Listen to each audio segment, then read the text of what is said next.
Hello and welcome to part 7 of my Hogwarts MOC series.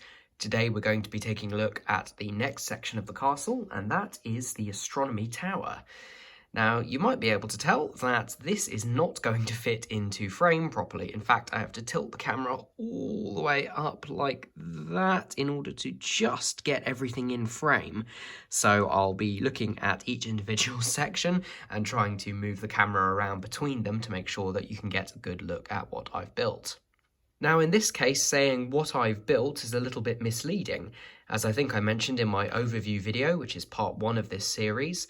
When I came to putting the astronomy tower into my castle, I actually didn't change very much from the original set, that's set 75969 Hogwarts Astronomy Tower, and the simple reason for that is that I think it's great. I think it's a fantastic set. I think the astronomy tower looks brilliant, particularly the viaduct entrance hall. I obviously designed my own version of, but I did use a lot of the pieces from that set. And the astronomy tower I kept as is, apart from one major modification and a few minor ones. As you would have seen from that pan all the way up, I have added some extra floors and rearranged some of the ones that exist already.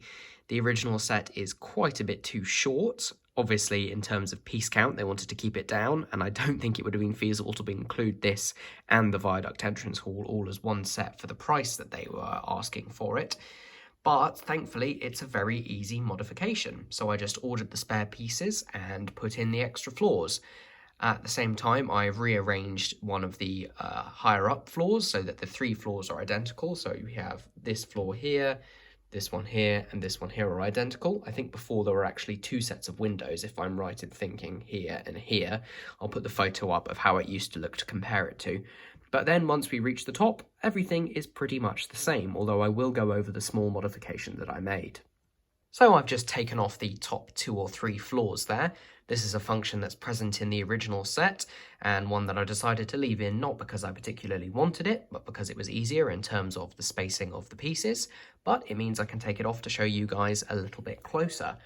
First thing I'll point out in my modifications is the roof. Obviously, there's just a very thin strip of roof, and in the original set, it was like this on both sides. So we have one plate on this side, and then it was exactly the same over here. What I decided to do was actually add in this wedge plate and that quarter round tile there just to fill in the gap.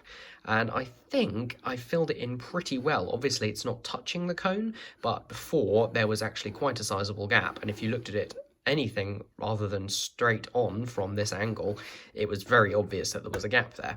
Obviously, it's still fairly obvious that it's not a complete building if you look at it from the side, but that's not what I'm going for with this. So I'm quite happy with that modification. The way that it's actually held on is just by a 2x2 round plate, the modified one with the curved surface underneath, what lots of people call a boat stud. In fact, there are 2 of them. There's a black one hiding in there because I didn't have another dark grey one, but then I used the dark grey one there, which perfectly fits the curved side of the rounded tile underneath. The other thing I did in the roof there is, in order to carry on this very small line, if you can just see here, this line is created by the top of a panel and actually allows the roof piece here, which is on a hinge, to actually slide in under there. I wanted to carry that line on, and I did that with the thin edges of some brackets. So there's a 2 wide bracket and a 1 wide bracket there. It's not exactly the same, but my brain just couldn't quite cope with the fact that there was brown there and then a slight gap under there. So all in all, I'm happy, and it still allows this to fit in underneath that bracket there. Other than that, I've kept these floors pretty much the same. Like I said, I modified the positions of the windows here, took 2 out, so we've now just got 2 windows here, and I used the others on the extension that I created. I just really love the detail, basically. I think that it's such a complicated shape in the real model, and the fact that they were able to capture it with Lego pieces and put together in a way that you can follow in instructions is just fantastic. For the moment, I've kept the Ravenclaw common room in here. I am working on what I believe is called the Central Tower, which is the section that sits behind the viaduct entrance building, and I am intending to move Ravenclaw Tower into there, so that gives me a bit of extra space to put something in.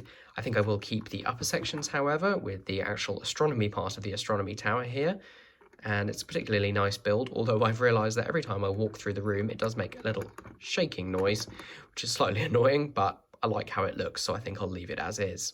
There isn't a huge amount to look at in the rest of the tower, especially considering the stuff that was already in there from the original build.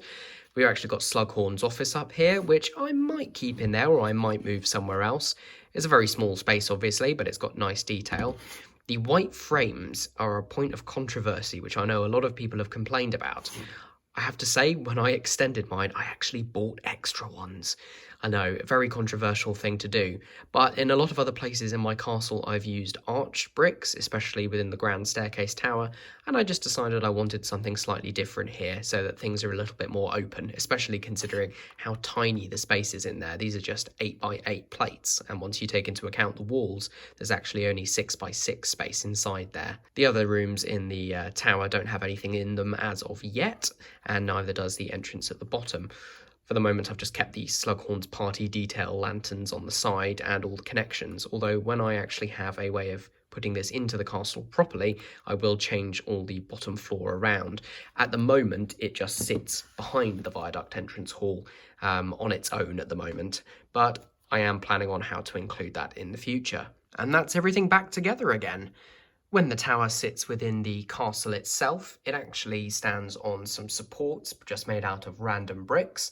This means that it is 7 bricks and a plate higher than the desk surface, and that is because that's the same height as my dungeons / kitchens / rockwork, which I obviously haven't built for this part of the castle yet, and haven't built for the viaduct entrance building either, and when I do, I will include those in future videos and plan that out. So for the moment, it just stands by itself, but it looks the part from a distance, and I'm pretty happy with it.